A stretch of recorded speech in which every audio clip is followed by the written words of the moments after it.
Hi, my name is Miranda Olivier, and I'm doing my informative speech on J.K. Rowling, and here's my audience. This is John, this is Jeremy, this is Tommy, and this is Lacey.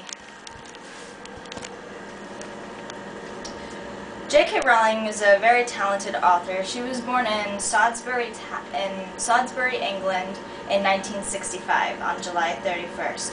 As a young girl, she always wanted to be a writer. She at the age of 6, she wrote a book called Rabbit. It was her first book ever.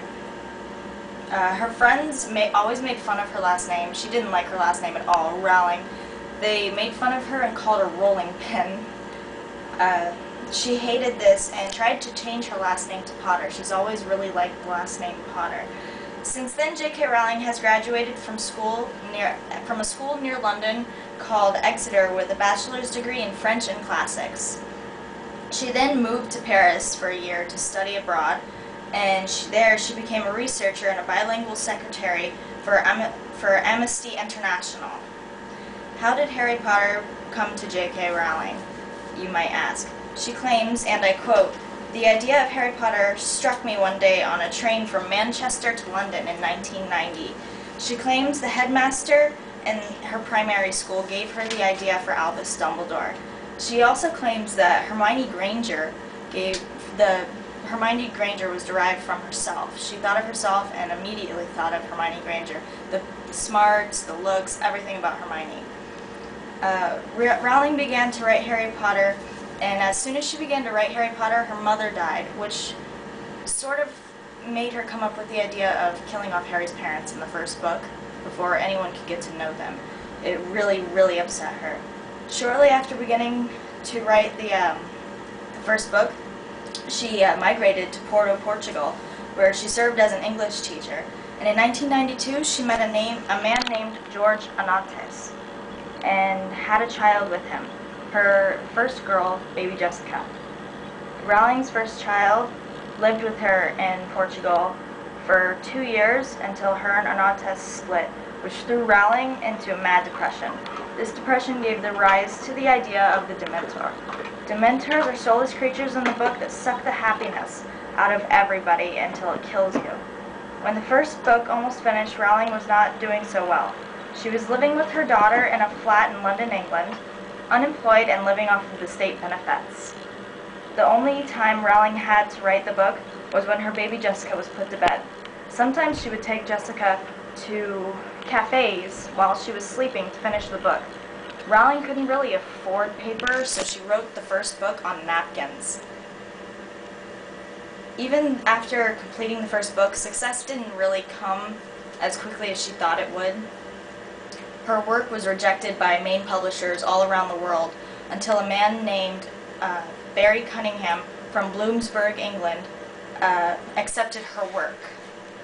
As it was actually Cunningham's 8-year-old daughter that was given the first chapter.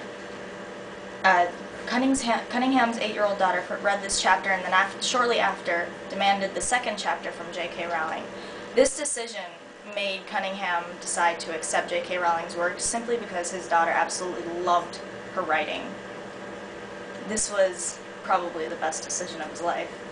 After her first book in the Harry Potter series, Harry Potter and the Philosopher's Stone, Rowling received a grant to help her continue to write the Potter series.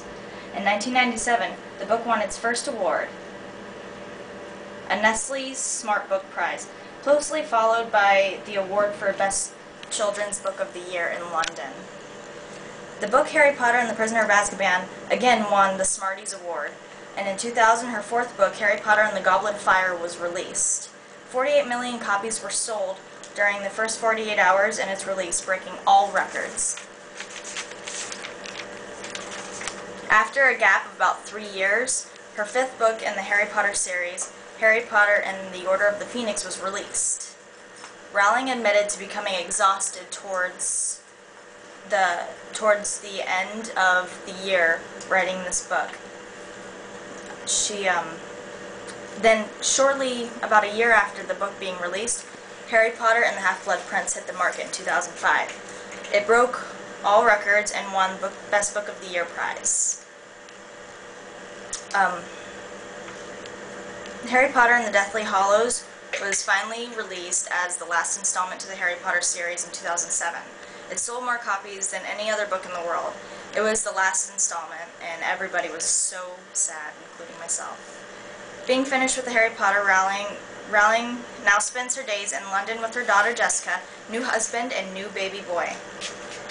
She also has decided to write a new book called The Beetle and the Bard, which is a couple of fairy tales that are magically related, of course, and they also were mentioned in the 5th book of the Harry Potter series.